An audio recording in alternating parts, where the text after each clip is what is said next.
The cost of pride. In the fading light of a late summer afternoon, the parking lot behind Fairview City Hall shimmered with heat and tension. Tom Harper, a black man in a crisp suit, leaned against his sedan, checking the parking meter's digital display.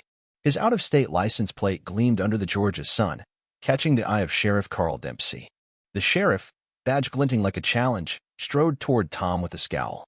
Without warning, Dempsey blocked Tom's car, snatched his license, and tossed it into the air. "Don't move unless you want trouble," he barked, jabbing a finger into Tom's forehead. The crowd shoppers, teens, passers-by froze, phones raised, capturing every word. What Dempsey didn't know was that Tom wasn't just any man. He was a former federal prosecutor, a man who'd once sat in high-stakes briefings with the power to indict governors. This wasn't just a mistake. It was a reckoning. Tom stood calm, his voice steady. "I'm within the limits," he said, holding up the meter receipt. "Zone C, 2 hours left." Dempsey sneered. "This spot's not for you. Not today." The words dripped with venom, laced with an unspoken "someone like you." Tom's eyes narrowed, but he didn't flinch. "The law doesn't change by town," he replied, his tone like steel wrapped in velvet. Dempsey's face twitched, his authority challenged in front of a growing crowd. "You think you're above this place?" he snapped, stepping closer. A woman nearby raised her phone higher, recording. Dempsey lunged for it, but Tom's hand, precise and nonviolent, blocked him, snapping a photo of the sheriff's snarl. The crowd gasped.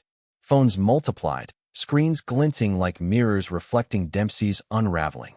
"You're interfering," Dempsey shouted, his voice cracking. Then, in a moment too raw, too loud, he spat, "I'll sue you. Doesn't matter what color you are, you'll all be on your knees." The silence that followed wasn't empty, it was heavy, suffocating. Tom met Dempsey's gaze, unyielding. "Remember this moment," he said softly, "and who you were when you said it." The sheriff scoffed, but his boots clacked hollowly as he retreated to his cruiser.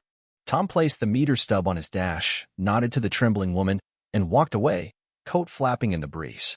Behind him, the crowd didn't cheer, they remembered. Inside his precinct, Dempsey's fury boiled.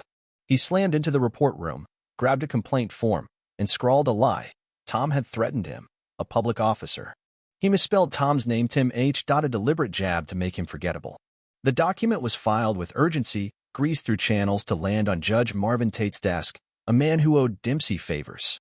Dempsey smirked, believing the system would bend as it always had. But Tom wasn't bending. At home, he opened the delivered summons with a flick, his smile dry. "Trying again?" he murmured. From a filing cabinet, he pulled a thick folder labeled Dempsey, 2017 closed. Inside was a signed confession from a younger Dempsey, admitting to excessive force against a minor, pardoned under an ethical program Tom had overseen. Tom dialed a contact, D. Walsh. "I need the county's pardon database reopened," he said. Dempsey's breached it. The line went silent, then, "That'll trigger alerts." Tom's voice didn't waver. "That's the point." From a dusty case, Tom retrieved originals. A tape recorder, documents bound in red thread. He played the tape. Dempsey's voice, 6 years younger, pleading, "I lost it, but I won't again." Tom crafted an email, attaching scans, audio, and the 2017 oath. Subject, verification request. Dempsey's pattern. Sent to the sheriff's office. It was a scalpel, not a sledgehammer. He leaned back, exhaling. This wasn't Raj, it was calibration. The courtroom was a stage, and Dempsey played it like a star. He strode in, boots echoing, smirking as if the gavel were his prop.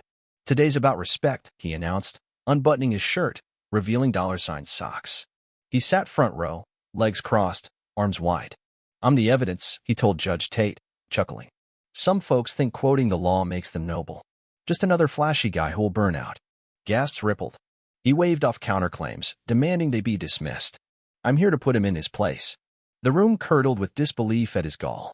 Then Tom entered, no suit, just a black shirt and slacks, his stillness louder than Dempsey's bluster. He didn't acknowledge the murmurs, just took his place. Dempsey leaned over, venomous. Not everyone gets forgiven twice. Tom's stare was a collapsing building inevitable.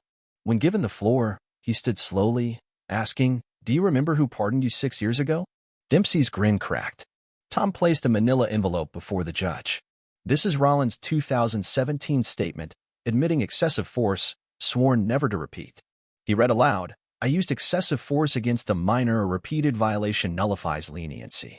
The room inhaled. Dempsey laughed thinly. I paid for that. Tom's eyes locked on him. Second chances or tests. You failed. The judge skimmed the file, his tone sharpening. This lawsuit reeks of misguidance. Dempsey's bravado drained. He grabbed the file from the judge's hands, a desperate act. The bailiff stepped forward, the crowd buzzed. Tom stepped back, calm deepening. I didn't come to destroy him, he said. He's done that himself. The hearing adjourned, but the damage was done. Outside, a reporter's question sliced.